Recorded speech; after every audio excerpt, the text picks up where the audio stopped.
Boa noite. Boa noite, gente. A gente vai dar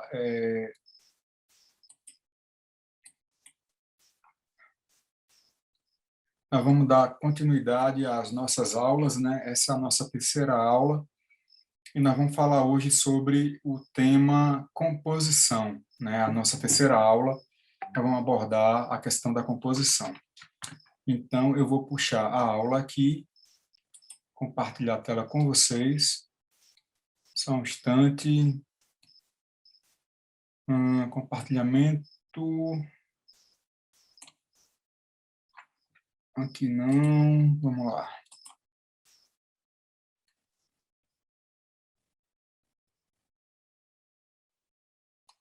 Vamos compartilhar aqui.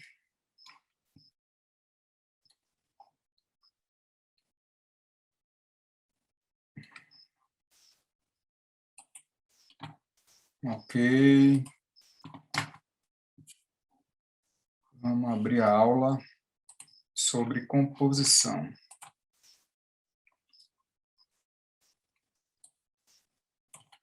Composição.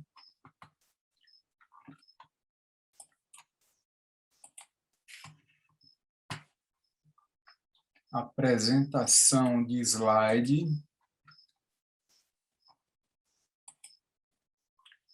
Vamos lá.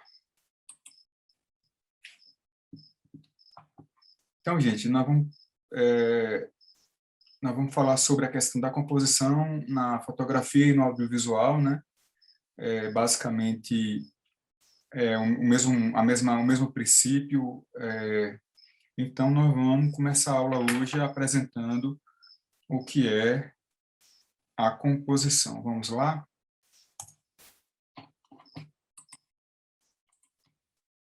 Gente, o que é composição?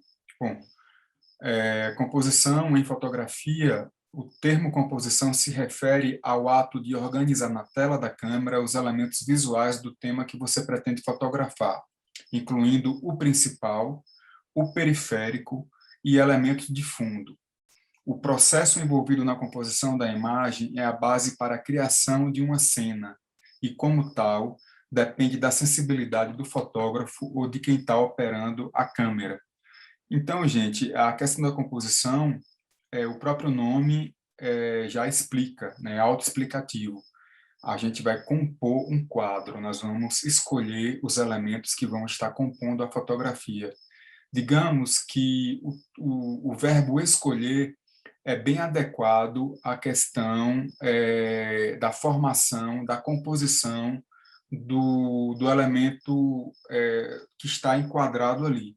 Então, por exemplo, a gente vai poder escolher o fundo, vai poder escolher quem sai em cena, quais os objetos que podem compor o enquadramento, né? E é interessante a gente ressaltar essa questão da escolha, porque a composição basicamente é o olhar de quem está fotografando, ou a indicação do que está composto em cena através de um roteiro, né? O roteiro é a história escrita que vai ser filmada para a realização do filme, no caso. Então, a gente pode comparar, por exemplo, uma questão de uma mesa. Eu sempre costumo ser com meus alunos bem didático. Você vai compor um prato. Então, você tem a feijoada, você tem a sarapatel, você tem a umbuzada, você tem a carne de bode assada, a carne de bode cozida, o macarrão, o arroz, as saladas, e você vai compor o prato de acordo com o que você quer que tenha nele ali para você se alimentar, né? Então, digamos que eu escolha a carne de bode, a buchada, coloco uma farinhazinha, uma pimenta e sirva o meu prato dessa forma, nesta composição. Então, a fotografia, o quadro da fotografia, quando você escolhe o que vai aparecer na imagem, você está exercitando aí a composição, certo? Nós temos aí, gente, 3 tipos de composição. Vamos voltar aqui.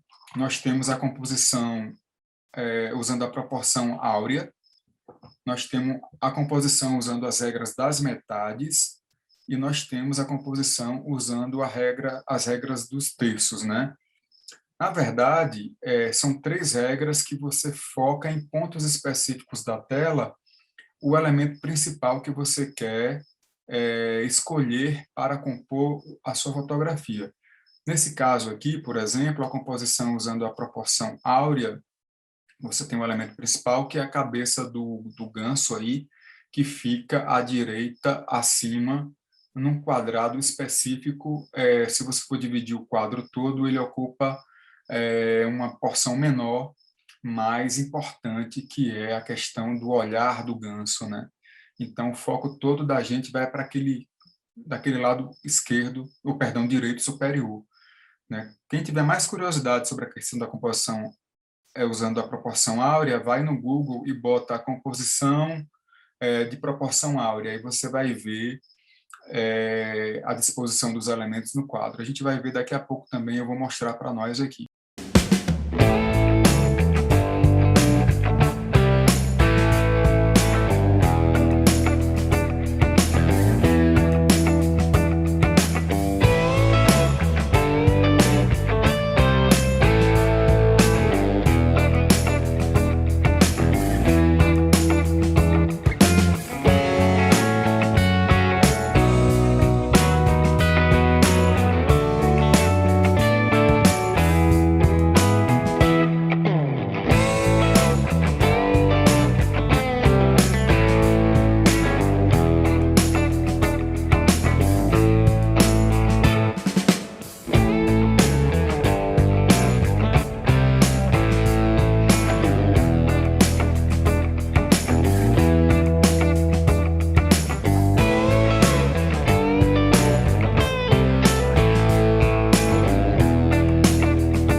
A composição usando a regra das metades, por exemplo, você vai fotografar um horizonte, que é essa imagem do meio, e vocês vão ver que o quadro é dividido proporcionalmente pela metade. A metade é o céu, a metade é a terra. Isso cria um equilíbrio, né? Cria uma harmonia na distribuição dos elementos no quadro da fotografia.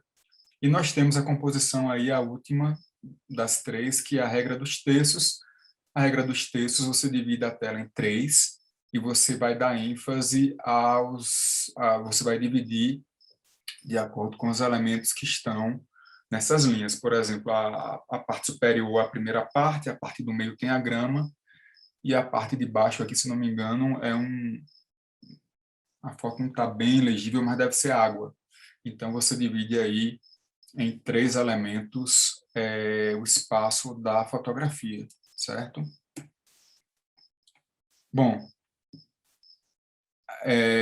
o que é composição? Influência do estilo de composição na impressão provocada pela foto. Gente, a maneira pela qual cada fotografia em particular é composta determina fortemente que tipo de impressão a imagem irá transmitir. Por exemplo, se você assume tirar uma fotografia em uma determinada posição, em um determinado ângulo, aquilo vai transmitir sentimentos, vai transmitir emoção, vai transmitir comunicação por um ponto de vista que você escolheu. Então, a depender do ponto de vista que você está diante do objeto que você está fotografando, você fez uma escolha que você vai criar uma reação no espectador, né? Ou seja, a depender da posição que você vai estar transmitindo um posicionamento, vai estar comunicando de uma forma específica, escolhida por você. Então, é muito importante você estudar antes, né, a posição da imagem, a composição de cada cena no quadro, a escolha desses elementos, as cores, os objetos, se realmente interessa com o que você quer compor, né, se tem harmonia, se está usando a regra dos terços, ou a regra áurea, ou a regra da metade da tela, enfim. As fotos que eu vou mostrar têm estilos diferentes de composição de imagem, utilizando o mesmo assunto, ou seja, com o mesmo assunto vocês vão ver outra cena, né? A gente consegue, com a mesma imagem, fazer coisas diferentes. Este é um exemplo claro do papel importante desempenhado pela composição de imagem em transmitir uma impressão para o espectador. Ou seja, depender da posição que você assuma, você vai estar escolhendo, você vai estar dirigindo, você vai estar determinando o que o espectador pode ver no quadro que você está fotografando, né? Então, por exemplo, nós temos uma foto aí, a primeira foto, a gente vê uma cidade, uma metrópole, né, à noite, anoitecendo, e você não imagina que essa cidade, por exemplo, a depender da escolha que você faça, tem um rio ou tem um mar ali. Então, você pode omitir uma geografia, você pode escolher um ângulo, um ponto de vista diferente numa cidade. Você vê que você omitir um mar ou um rio numa cidade é uma situação bem acentuada, né? Você vai estar mexendo muito com a história, com a geografia, com a questão do espaço geográfico do local. Então, é muito importante na composição da foto você saber o que você quer passar para o espectador ou para a sua própria arte, né? Para a concepção daquilo que você achou, daquilo que você criou, daquilo que você desenvolveu para ser fotografado. Então, aqui a foto B1, nós temos a imagem do castelo, e na foto B2 a gente tem uma imagem mais agradável, perdão, na foto B2 a gente tem uma imagem mais agradável, que é um jardim, uma escadaria, as árvores, né? Então a gente tem todo um contexto verde em torno do castelo, ou seja, você mudou o ponto de vista, você escolheu o jardim para ser incluso ali na composição da fotografia. Gente, quais são os princípios da composição, né? Gente, quais os princípios de composição? Nós vimos que nós temos 3 formatos padrão de composição. Vamos tratar aqui desses 3, né? Tem a regra áurea, tem a regra dos terços e a regra das metades. Ao tirar as fotos, os fotógrafos escolhem o melhor estilo de composição entre os vários existentes, a fim de criar a imagem desejada, ou seja, você tem aí uma possibilidade de escolha desse ponto de vista e dessa composição de elementos. A primeira delas, a questão da regra áurea, né? Vamos apresentar a regra áurea. A regra áurea da composição é baseada na razão áurea. Uma linha perpendicular é traçada a partir do ponto superior da imagem, em ângulo reto, para uma linha diagonal traçada através da imagem. Os pontos onde as linhas se cruzam são conhecidos como pontos de poder. Pronto, nesses pontos aí de poder, aonde os elementos estarão destacados para o espectador, aonde você pode comunicar mais forte, aonde você pode transmitir sua mensagem de forma mais efetiva. Posicionar o objeto em um ponto de poder dá equilíbrio para uma composição. Ou seja, você pode usar a técnica para empoderar as suas fotografias, né? Você pode, para dar equilíbrio, para empoderar, para melhor comunicar, para chamar mais atenção de um elemento que você quer passar para o espectador, né? Uma mensagem, por exemplo. Então, a escolha do objeto principal, você pode escolher esses pontos aí que nós vamos mostrar aqui. Então, a regra áurea é composta por tem esses 4 pontos aí, do lado direito, e do lado esquerdo a gente tem a borboleta num dos pontos, né? Aí você vê que ela está bem centralizada num dos pontos, e aí no outro ponto tem a flor em equilíbrio com o inseto, né? Com a borboleta. E em cima a gente tem uma delicada variação de cor, onde do lado direito, margeando o ponto de equilíbrio, você tem o laranja, dividindo a tela com o verde. Então, existe aí uma harmonia na distribuição dos elementos na composição da regra áurea. Então, gente, posicionar o assunto no ponto de poder, que são esses pontos azulzinhos aí na tela, resulta em uma composição de foto em equilíbrio, com a sensação de dimensão, né? Você vê aí que tem uma ideia de tamanho, né? Uma ideia de dimensão dos objetos que estão enquadrados, ou seja, escolhidos de forma proposital pelo fotógrafo. Mais uma regra da composição áurea para vocês entenderem um equilíbrio aí. Você tem o primeiro plano à frente, você tem um jovem sentado com o celular na mão, e ele está exatamente no centro de um dos pontos aí de poder, né? E lá embaixo você tem um personagem onde ele está passando em outro ponto da fotografia, que também dá uma ideia de profundidade de campo, ou seja, você consegue trabalhar a questão da profundidade, da distribuição dos elementos em cena, para dar uma ideia de que existe uma diversidade no tempo aí, né? Existe pessoas distintas em pontos de poder distintos, né? Então, gente, o resultado dessa questão da distribuição das imagens nos pontos de poder da tela da fotografia, isso cria um senso de beleza e estabilidade, podendo resultar em uma dinâmica da imagem em que o tema é bem equilibrado e, e em que há um perfeito posicionamento relativo dos elementos primários, secundários e de fundo. Qual é o elemento primário aí? É o jovem. O elemento secundário aí é a paisagem, o elemento de fundo você tem ali um outro personagem que está passando, né, à esquerda. Então é isso, a gente tem aí uma foto composta usando a regra áurea. E a regra dos terços é a regra mais conhecida na fotografia, inclusive muitos celulares têm essa regra dos terços, as câmeras profissionais têm a regras dos terços. É uma questão, inclusive, opcional de você dividir a tela na hora de fotografar. Muitos celulares têm essa divisão da tela em 3 linhas horizontais e 3 linhas verticais. Aí você escolhe a distribuição dos elementos nessas linhas. Lembrando que no cruzamento de cada linha é onde você tem os pontos de poder, que eu vou mostrar daqui a pouco. E a regra dos terços é uma regra de composição semelhante à razão áurea. Ela pressupõe a utilização dos pontos de interseção de duas linhas equidistantes, verticais ou horizontais, que dividem a imagem em 3 partes. Geralmente, a aplicação desta regra envolve o alinhamento do centro do assunto com uma dessas linhas, ou seja, no cruzamento de qualquer ponto com outro na linha, né, que são 4 pontos, você tem um ponto de poder. Então, você pode colocar a imagem do lado esquerdo superior, ou esquerdo inferior, ou direito superior, ou direito inferior. Ou simplesmente centralizar a imagem no meio da composição, né? E aí a gente tem aqui essa questão da regra dos terços.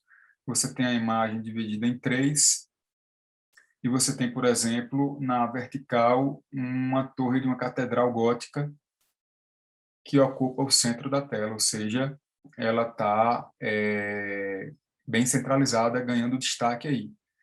Você vê ali o formato horizontal e o formato vertical em 3 seções, né? Tem as seções horizontais e as seções verticais das linhas da divisão da fotografia. Então, quando você for fotografar, se não tiver as linhas, você pode imaginar o elemento no meio ou em cada traço da fotografia aí, em cada espaço da tela. Você vê a regra dos terços aí, o céu azul em cima, uma parte azul, aí você tem no meio as nuvens, com um elemento destaque, como personagem também principal, e você tem embaixo a floresta. Então, você divide o seu espaço com os 3 elementos compondo as regras dos terços, né? Então, você vê o desenho aí, na horizontal, as 3 seções horizontais, depois na vertical, e o resultado, ao dividir a imagem em 2 seções, uma de 2/3 e uma de 1/3, né? A maior seção torna-se predominante e a menor seção dá sustentação à grande seção, o que cria o contraste e promove a estabilidade do equilíbrio. Ou seja, você pode ter um equilíbrio em harmonia, com 3 elementos ali, ou você pode criar um equilíbrio com um objeto principal e com um espaço, digamos, até mais neutro, mas dividido, digamos, em um espaço maior. Eu vou mostrar aqui para vocês uma questão da divisão da regra dos terços. Por exemplo, aqui tem 3 elementos em harmonia, né? Aqui tem um elemento com o equilíbrio das laterais. que é basicamente o que eu queria mostrar para vocês. Vamos lá? A regra da metade, basicamente, já o nome já diz, né? Vamos dividir a tela ao meio. Vamos dividir o espaço da composição em dois. A regra das metades é uma regra de composição que envolve simplesmente a divisão do quadro em metade superior e inferior, esquerda, direita ou diagonais. Isto resulta numa composição de imagem direta, com contraste nítido, que realça o elemento principal da imagem. Então, nós temos a regra da metade aí. É bem didático, você tem o horizonte e você tem as flores ao meio, né? Na linha do horizonte, dividindo aí ao meio. E tem o esquema gráfico ao lado, onde você tem a orientação vertical e a orientação horizontal das duas seções. Mais um modelo de imagem.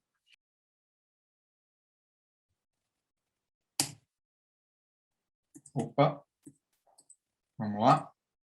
Então, você tem essa composição aí. O resultado dessa regra é baseada na regra das metades, que cria um contraste limpo entre as duas metades opostas, o que transmite uma sólida impressão de estabilidade. A ênfase pode ser ainda mais intensificada pelo uso de elementos contrastantes, tais como claro, escuro, perto e longe, até com cores mesmo, né? Azul, amarelo, ou um elemento, ou personagens, ou pessoas, ou natureza, flores, enfim. É bem diversa a possibilidade. Essa possibilidade. Temos outros estilos de composição, né? Além das três que nós já vimos, e além das regras de composição, né, já mostradas, além das regras de composição já mostradas, existem vários outros estilos de linhas e formas em que a composição da imagem pode se basear. Seguem alguns exemplos. Tem a curva em forma de S, que na verdade você tem aí o elemento do passeio, que dá uma ideia, né? Essa calçada da rua aí dá uma ideia de S, com um ponto de profundidade lá no fundo, um ponto de fuga, né? No final da estrada. Nós temos a lua, ou sol nascente, que é o tema centralizado na imagem, permitindo assim a identificação imediata do elemento principal. Chama-se sol nascente. O elemento fica bem no centro mesmo da tela enfim, da máquina ou do celular. E nós temos a linha diagonal aqui. O tema situa-se numa linha diagonal. Isso funciona bem quando o objetivo é enfatizar a distância entre um elemento e outro. Então, aí você divide a tela e dá uma ideia também de profundidade, né? Ponto de fuga. Nós temos a construção aí, esse telhado, e nós temos a divisão proporcional com o céu. Tem as linhas triangulares ou em forma de V, que é essa fotografia desse jardim com essa linha, digamos, com esse ponto lá no fundo, que é o ponto convergente, né? Onde você tem essa linha paralela aí do jardim, que se encontra com o outro lado. Então, são usadas como temas que se estendem para fora em linha reta, como estradas, vales, um triângulo apontando para cima, transmite uma sensação de estabilidade, de equilíbrio, e um apontando para baixo transmite uma sensação de instabilidade, ou seja, quando você tem essa convergência para o infinito, dá uma ideia de estabilidade. Quando é o inverso, é instabilidade. Tem as linhas de interseção, usadas quando o foco está no ponto de interseção e não na própria imagem, transmitindo desta forma uma impressão mais forte que a composição, baseada na regra dos terços e outros estilos de padrão. Essa foto aí com o avião. Tem as linhas verticais, né, que você tem essa imagem das florestas aí para transmitir uma sensação de ordem, tal como bosques de cedros ou exteriores de edifícios. Gente, quando nós já falamos de composição, né, dos elementos que entram num quadro, que entram na cena, que são diegéticos. Diegético é tudo que está dentro da cena, que está dentro da imagem do quadro que você está compondo. para que você tenha essa composição, você tem que enquadrar, você tem que criar essa moldura desse enquadramento, desses elementos. O enquadramento é o processo de decidir quais elementos incluir na fotografia. Quando a gente fala em elemento, a gente fala de objetos, a gente fala de pessoas, a gente fala de cores, a gente fala de posicionamento, profundidade, nós falamos de temperatura, nós falamos de sensações, inclusive, que você quer provocar com a fotografia, com essas escolhas. Ao enquadrar a cena, você considera o cenário em seu campo de visão e o diminui para incluir os elementos escolhidos para estarem na foto. Por exemplo, você deve, primeiro, selecionar a lente adequada para um ângulo de visão, isso quando você está com a máquina profissional. Quando você não está com a máquina profissional, você pode fazer isso no celular mesmo. Já tem muitos celulares que você aumenta ou diminui o enquadramento, né? Bom, segundo ponto, considerar a posição da qual você vai tirar a foto. E 3, considerar a direção da câmera e o ângulo. Há outros fatores que você precisa considerar para capturar a imagem desejada, ou seja, é a questão do posicionamento, é a questão do ângulo, da escolha de onde, do ponto de vista que você quer tirar aquela foto, né? Como nós já vimos aqui no início da aula. Bom, em que diferem o enquadramento e a composição? Vamos lá? Enquadramento, gente, refere-se ao escopo da foto, enquanto que a composição refere-se à posição do assunto. Como as fotos à direita, por exemplo, que eu vou mostrar, a composição consiste em posicionar pessoas e outros elementos em relação a um fundo que funcione como um quadro. Então, a gente primeiro aí tem enquadrando o assunto, né, que você escolheu o personagem principal que está em cena, e você vai compor depois o que você quer. Então, a primeira, essa foi um enquadramento simples, você escolheu uma posição, e abaixo você define os elementos que você quer compor a cena. Então, eu quis compor com a casa no fundo, e depois eu quis compor sem a casa no fundo. Quando você enquadrou no primeiro momento, você tinha casa, você tinha árvore, você tinha jardim. Quando você compôs embaixo, ali nas duas de baixo, você tem a escolha da casa, e do lado esquerdo você não tem a casa, ou seja, é uma questão de escolha do que vai colocar na composição da fotografia. Bom, vamos determinar agora a composição e enquadramento. Posicionamento de câmera em relação ao assunto. Vamos lá. Determinando a composição e enquadramento. Posicionamento de câmera em relação ao assunto. A posição da câmera em relação ao assunto faz uma grande diferença em termos de composição da imagem. Além disso, o uso de lentes diferentes muda o ângulo de visão, alterando assim a impressão transmitida pela imagem. As fotos a seguir foram tiradas dos mesmos assuntos com lentes diferentes, linha superior, ou em uma escala gradativa de distância do assunto, linha inferior. Ou seja, vou mostrar agora para vocês. As fotos da linha superior foram feitas com o uso de lentes de diferentes distâncias focais, envolvendo, portanto, diferentes ângulos de visão.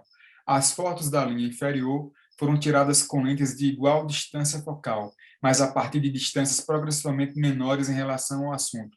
Ou seja, nós vamos verificar agora fotos tiradas com lentes diferentes e composições diferentes. Então, para você ver como é interessante a questão do enquadramento e do posicionamento, considerando o tipo de lente.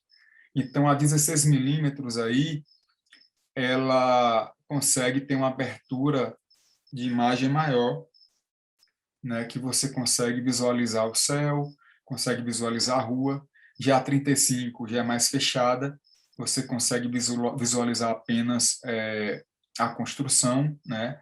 E a de 50, que é a cinquentinha, a lente cinquentinha, né, que é uma lente básica, que é inclusive uma lente que imita o olho humano, né? É uma lente mais próxima da realidade do dia a dia. Você não tem como aproximar nem distanciar do tema. E ela simplesmente fotografa naquela posição ali. Então, você só consegue ver parte ali da obra, da construção, né? A 135 milímetros é uma, digamos, é uma teleobjetiva que busca um zoom, tem um zoom, né?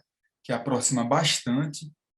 E a 300 milímetros já é uma tela maior, né? Que ela consegue aproximar ainda mais o assunto, ou seja, você tem aí da 16 milímetros a 300 milímetros a possibilidade de foto de longe e de perto, que compõe, que você pode compor a sua cena. Eu digo e aprofundo mais um pouco, geralmente as lentes teleobjetivas, quando você vai a uma floresta, quando você vai a um passeio, é interessante levar uma lente teleobjetiva, uma 300 milímetros, por exemplo, que tem essa fotografia do detalhe do relógio da torre, porque você vai conseguir detalhes de pássaros, você vai conseguir detalhes de insetos, de uma fruta que está muito longe, às vezes você quer fotografar um animal, até um animal mais perigoso, uma cobra, você não precisa estar muito próximo do animal, você pode tirar de uma distância relativa grande, né? Então, ela ajuda nessa composição, ela ajuda na direção, na composição e na escolha dos elementos que você vai compor o seu quadro, né? A sua cena.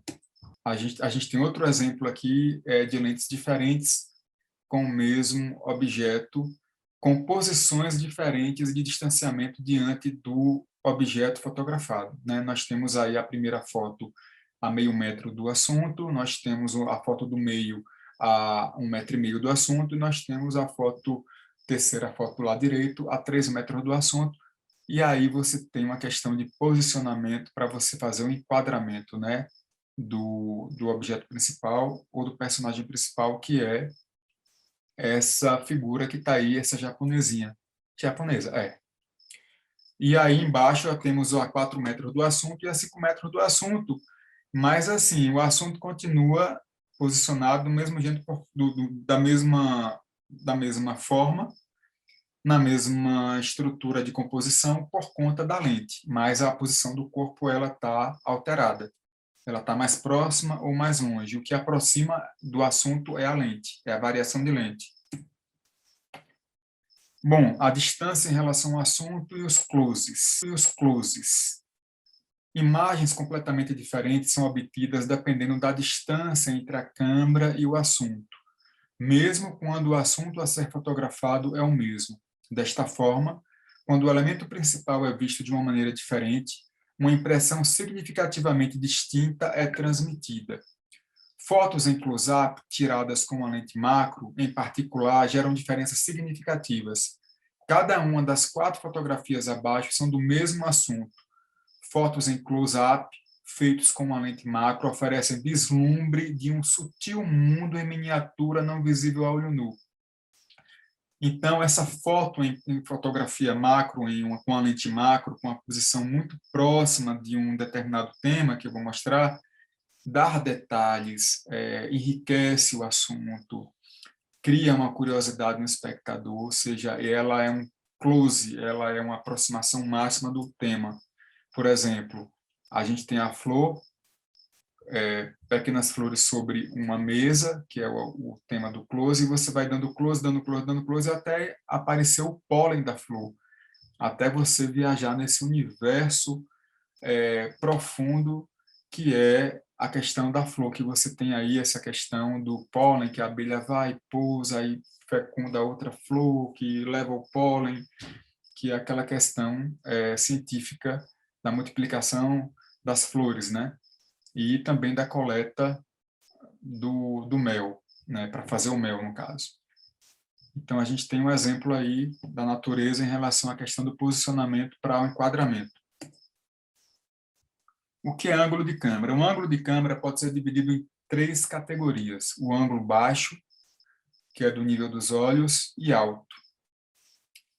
Então, gente, o ângulo de câmera, ele pode ser dividido em 3 categorias: baixo, o nível dos olhos e o alto. Dependendo do ângulo da câmera usado, você pode realçar o assunto, obter uma imagem estável e objetiva do assunto ou capturar a cena desejada em sua totalidade, podendo assim alterar significativamente características da imagem final, tais como a forma como o assunto é percebido ou a maneira pela qual o fundo é incorporado na imagem. Vamos mostrar aqui.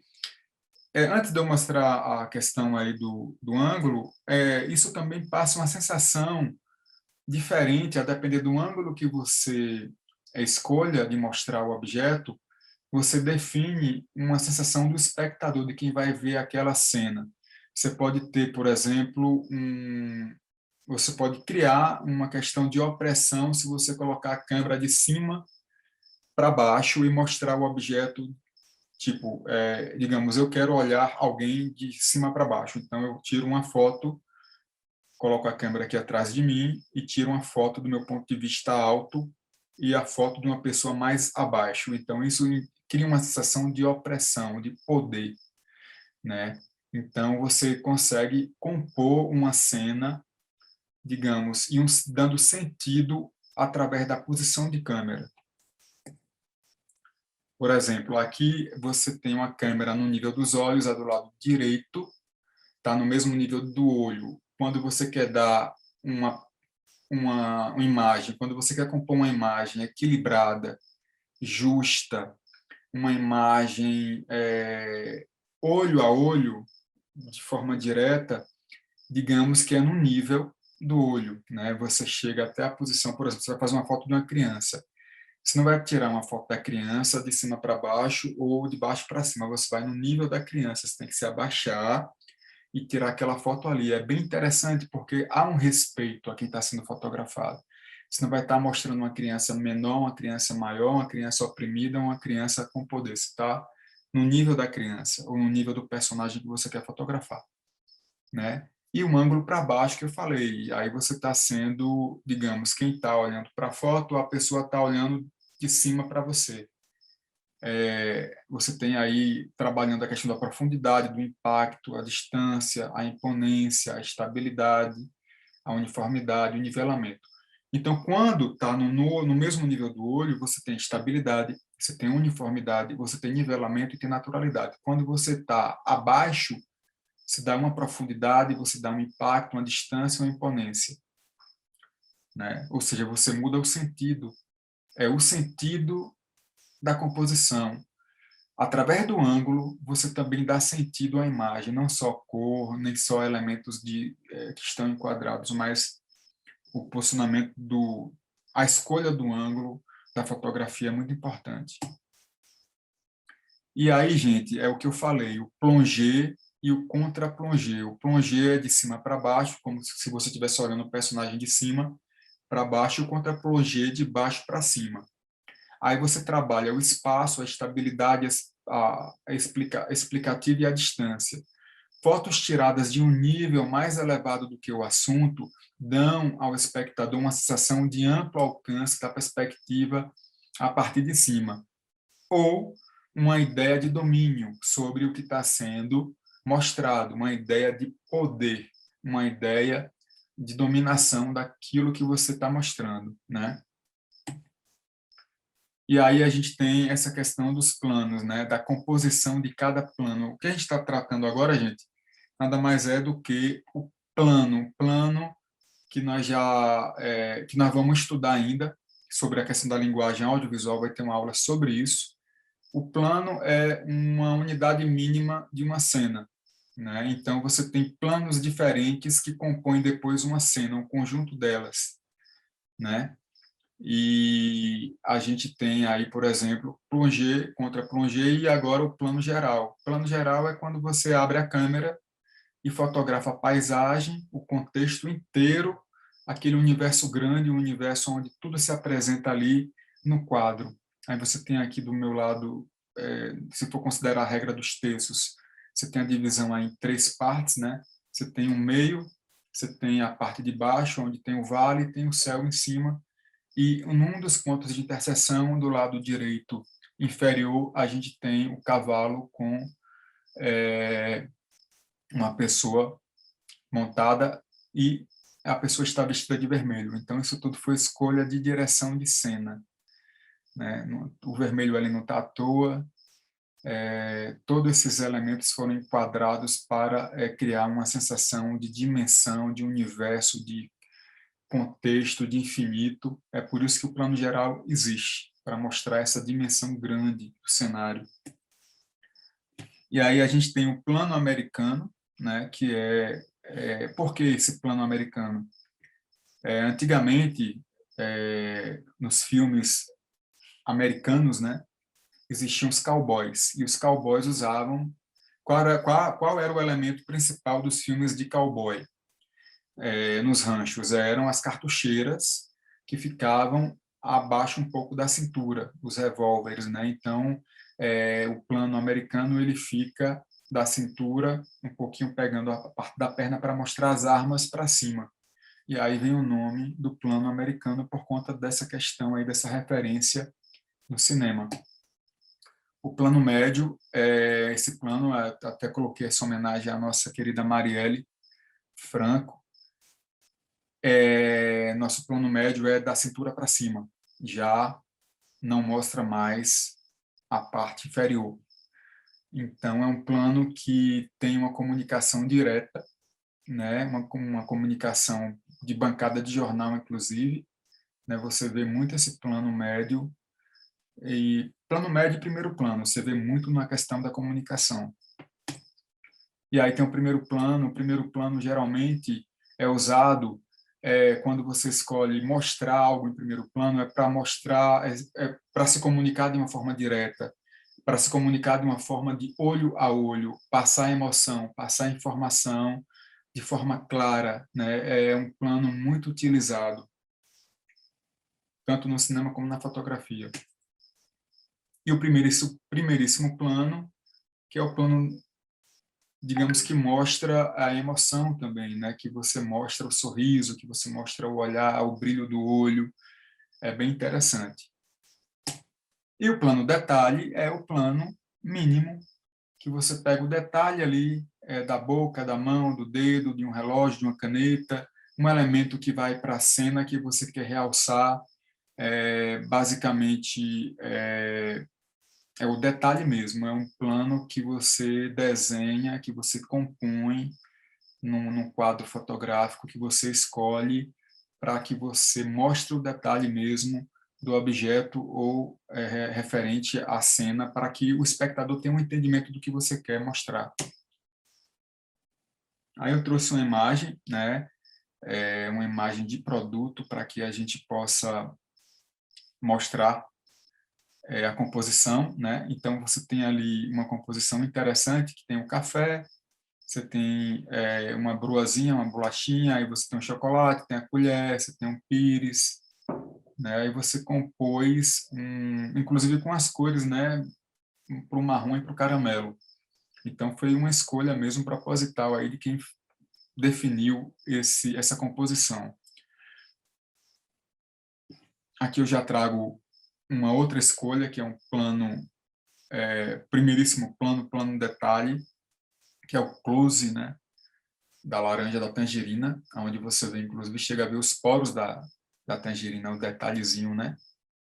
Eu trouxe esse exemplo porque são exemplos do dia a dia, né? Para quem vai trabalhar com cinema, ou com fotografia, ou com produtos, ou com fotografia de publicidade, você tem que ter essa mostra de texturas, né? O cuidado, o brilho, a sombra. Inclusive, quem vê essa imagem fica com fome, dá vontade, sente até o cheiro da tangerina, porque é tão detalhado, tão ali, digamos, tão suculenta que a gente tem a sensação de que está de frente mesmo da fruta. Aí eu trago um outro exemplo do tomate, né? Que é composto aí, a gente vê claramente a escolha, né? O tomate principal, que é esse primeiro que a gente está vendo aqui logo na frente, ele ocupa um dos quadros dos terços, né? da regra dos terços, e a gente consegue já ver a implementação dessas regras nessas fotografias. Aqui um elemento central, que é uma homenagem ao nosso grande mestre Vitalino, é uma fotografia de um objeto artístico, aonde ele escolheu centralizar o assunto, né? Aqui nós prosseguimos com a ideia de distribuição no quadro com fundo branco. Aqui prossegue a arte de mestre Vitalino, né, com fundo branco. Isso pode ser feito tanto no Photoshop como através de um estúdio improvisado, né, com tecido branco no fundo, enfim, com uma boa iluminação.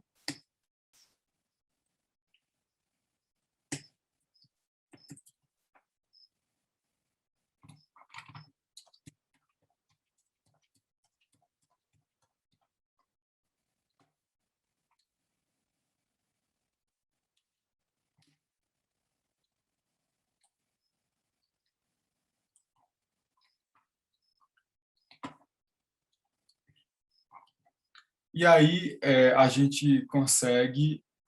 vocês conseguem ver o quanto é importante essa questão da composição, né? O quanto é importante essa escolha, o quanto é importante você considerar a posição, o ângulo, a escolha dos elementos, as cores,